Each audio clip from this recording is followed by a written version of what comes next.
तो खबरों की शुरुआत करते हैं और सबसे पहले आपको गाजा पर इजराइल के अब तक के सबसे बड़े और बारूदी कहर पर आज की वीडियो रील दिखाते हैं।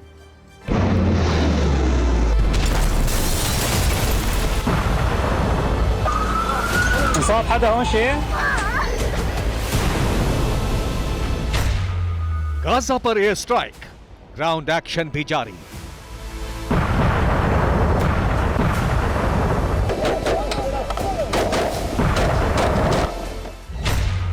इजराइल ने फिर दोहराया, हमास का अंत आया।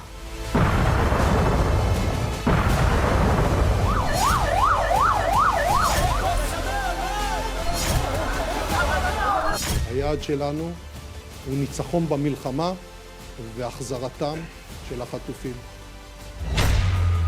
सुरंगों पर हमले का प्लान, स्पॉन्ज बम से होगा हमला।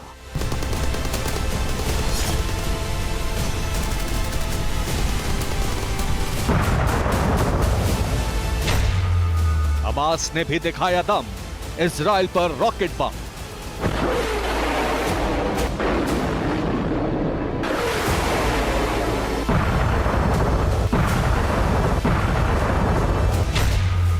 युद्ध का नया मोर्चा, सीरिया पर अमेरिकी हमला।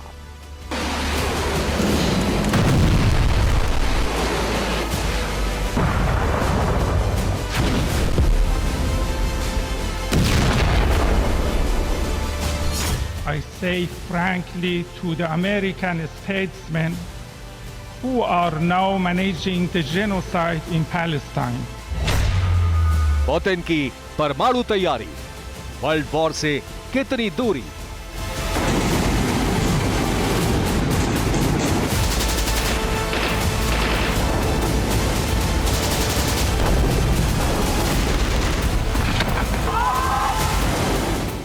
По управлению вооруженными силами Российской Федерации, в ходе которой будут отработаны задачи нанесения वॉर जोन से हर अपडेट, TV9 एक्सक्लूसिव।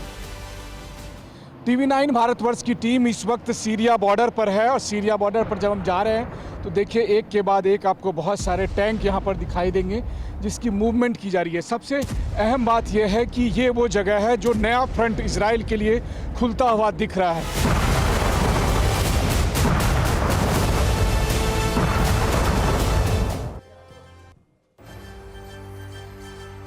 और सत्ता में आज हम आपको नेतन्याहू का एक ऐसा अस्त्र दिखाएंगे जो ना धमाका करेगा, ना आग निकलेगी, बस एक बम गिरेगा और हमास की सुरंगों की सारी ऑक्सीजन को वो सोख लेगा।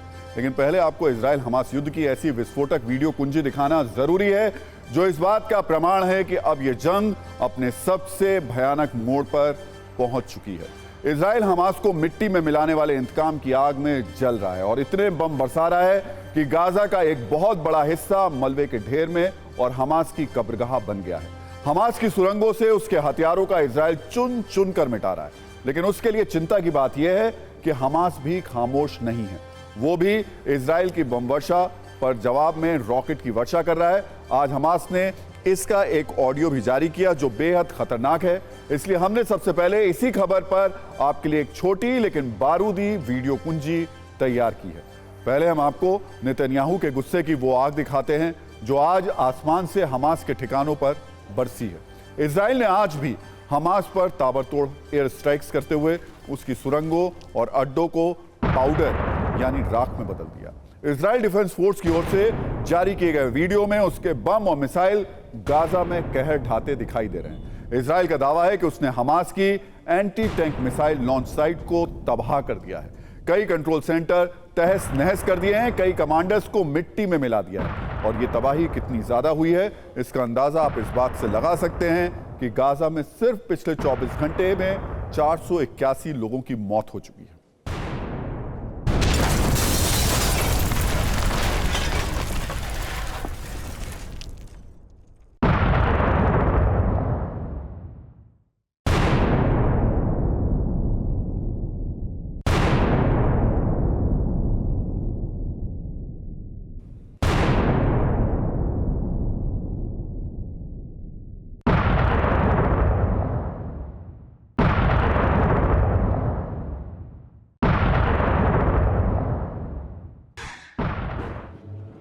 हमास खुद पर हुए हमलों के बाद बौखलाया हुआ है, इसलिए आज उसने पहले इजराइल पर रॉकेट वर्षा की और फिर उसे वीडियो वाली धौंस भी दिखाई।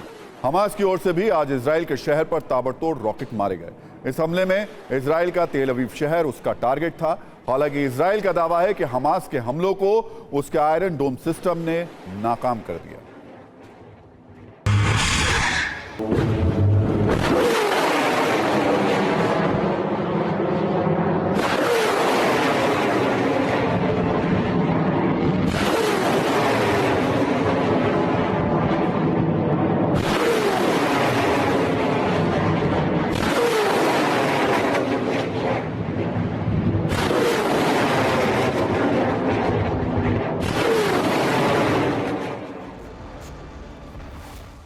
लेकिन हमास और इजराइल के बीच बारूद सिर्फ हथियारों से नहीं बरस रहा है, बल्कि जुबान से भी बयानों के बम और मिसाइल चलाए जा रहे हैं। और इसमें हमास की ओर से ईरान ने भी कई धमाके किए हैं।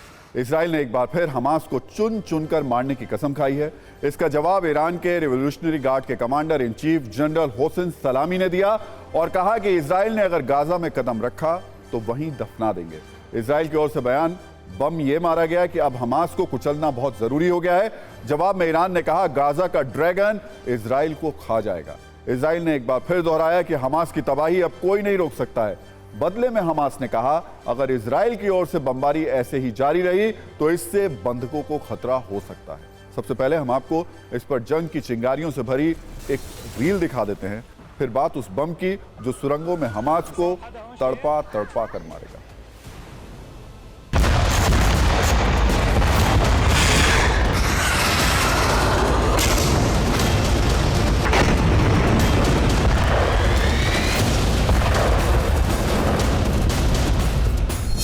आईडीएफ का पूरा जोर हवाई हमले पर है और हवाई हमले के साथ सबसे बड़ी दिक्कत यह है कि हमास के ठिकाने को ध्वस्त करने के नाम पर काफ़ी सिविलियन कैजुअल्टी सामने आ रही है और जिसके लिए लगातार इजराइल पर सवाल ही पूछे जा रहे हैं। लेकिन इजराइल अभी फिलहाल दबाव में नहीं आ रहा है। और मैं आपको बताऊं कि केवल बीते 12 घंटे के अंदर तेल अवीव में हमास की तरफ से लगातार हमले किए गए, गाजा की तरफ से रॉकेट दागे गए। तो दोनों तरफ से हमले हो रहे हैं, बस अंतर यह है कि गाजा की तरफ से जो रॉकेट आ रहे हैं तेल अवीव में या इजराइल के दूसरे शहरों में, उसे इजराइल का एयर डिफेंस सिस्टम ध्वस्त कर दे रहा है।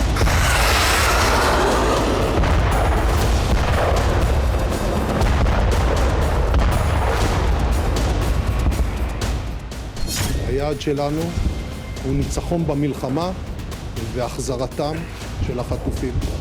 התמרון יגיע ולא ירחק היום והוא יקרה. זה יקרה כאשר ייווצרו התנאים המתאימים.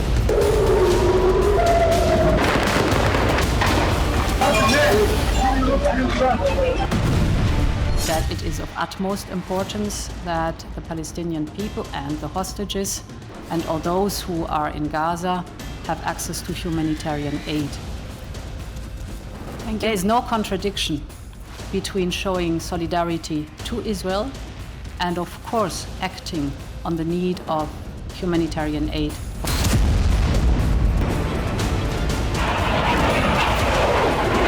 העיתוי של פעולת צה"ל, העיתוי נקבע פה אחד על ידי קבינט ניהול המלחמה, יחד עם הרמטכ"ל, את התנאים המיטביים ללוחמינו לפעולות הבאות.